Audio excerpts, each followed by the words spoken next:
Women Yeah. have this massive leverage point of social media of being able to get unbelievable amounts of attention. So if she has that leverage point of getting more attention, she kind of needs to be a little bit more into him than he is to her, so it can kind of even out, right? Yeah. So if we are so overindulged in all this relationship advice on social media, a lot of it contradicts itself too. So Yes. if you are seeing it, I'm told to be the cool girl. I'm told to speak up. I'm told my attachment style doesn't work with this guy's attachment style.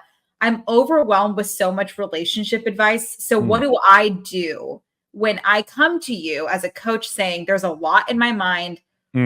Give me advice because I want to do all the things and nothing's working. I think so. It's kind of a difficult situation, but like I would be upfront and direct with as many men as possible, but like also let them know that like, hey, listen, I've been in situation. I need to get to know you better. Right. Mhm. But it can't be what I'm saying, Jessica. It can't be a situation where you're telling the guy you need to get to know him better while you're still sleeping with your ex. That's honestly, if you want to know the main thing, it's the girl who's like still sleeping with their toxic ex while going on dates with other guys and then making them wait. I think that's where you get into these problems because you never really fully allow the oxytocin to connect with the new guy because you're still got the oxytocin connecting with, Brock the bartender. That's why those issues happen. So that's one thing that I would recommend. Like if you're going to do this, I would recommend just like not sleeping with anyone, going out with several people, letting them know up front, hey, I want to get to know whether or not this attachment like is going to work between us. Do we get along? Can you deal with the fact that I work 60 hours a week? Is that okay to be upfront, like on the first date about what you're looking for?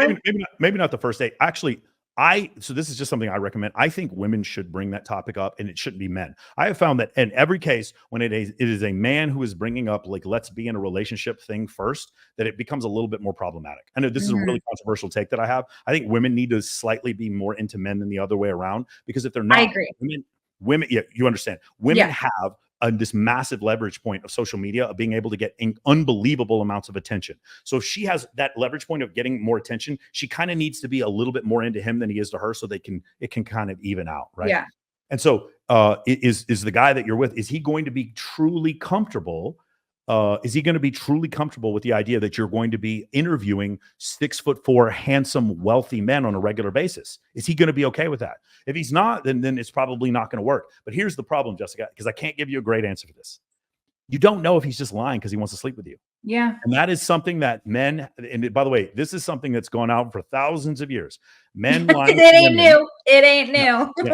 The term is fecundity. Men lying to women about long-term fecundity when in reality they just want short-term sexual access. It makes it. I know you came here for more answers, and I did give you answers. I just didn't give you a strategy. No, but no, you were honest, and I feel like I'm glad, because at the end of the day, like, it doesn't matter what they say; it's the action, right? Yes. So that's the ultimate. The two pieces of advice I give women: number one is have a third party. Maybe it's grandma, an uncle, or a guy friend of yours you don't sleep with who's like just a huge player, for them to give you advice on your relationship. That would be the first one. And the second thing is pay attention to his actions. Women sometimes play games. They'll tell guys, oh, you're super cute, when they're really not interested. They just want attention from the dude.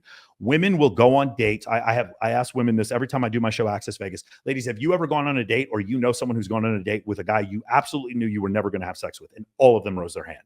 And I asked all the gentlemen in the room, gentlemen, have you ever gone on a date with a woman that you absolutely know you did not want to have sex with? And none of them raised their hand. Wow. For men, it's very simple. For women, sometimes their attention means something and sometimes it doesn't. For men, it's very simple. If a man wants to be in a relationship with you, he's going to ask you to be in a relationship. If a man wants to marry you, he's going to ask you to marry him. If a man wants you to move in with him, he's going to ask you to move in.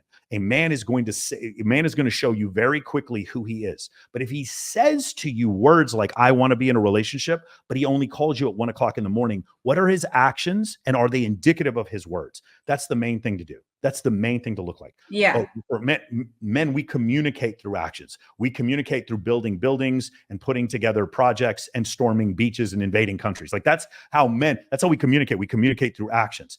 Are his actions the same as his words? If he wants to be in a relationship with you, or do his actions, are they conducive with him being in a relationship with you?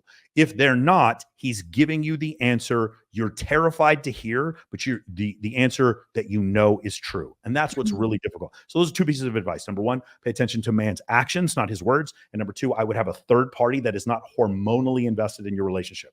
It can't be one of your female friends who you're friends with who also thinks your boyfriend's hot. It can't be that guy. Totally. That can't be girl. It has to be someone who is totally uninvested sexually in the two of you, who can look at your relationship objectively. I think if people got a lot more of that, you'd find a lot better advice. Because, man, hormones make you do crazy, crazy shit.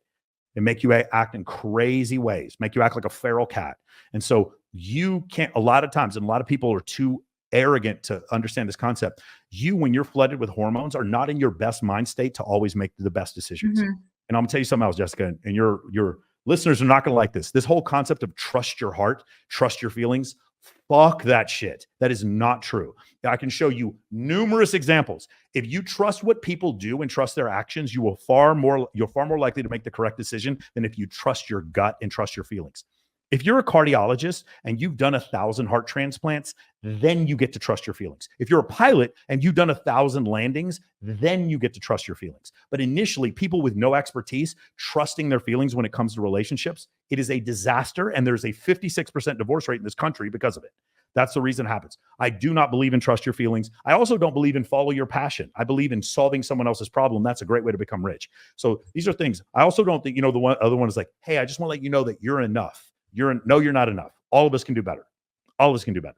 Yeah. And as long as we believe we're enough, we're going to continue to believe we're enough while someone takes our job and steals our girl. So that's the thing. You're not enough. We all have to do better. It sucks. I agree. But we're hairless murder apes. And that's the reason why, we have to consistently compete.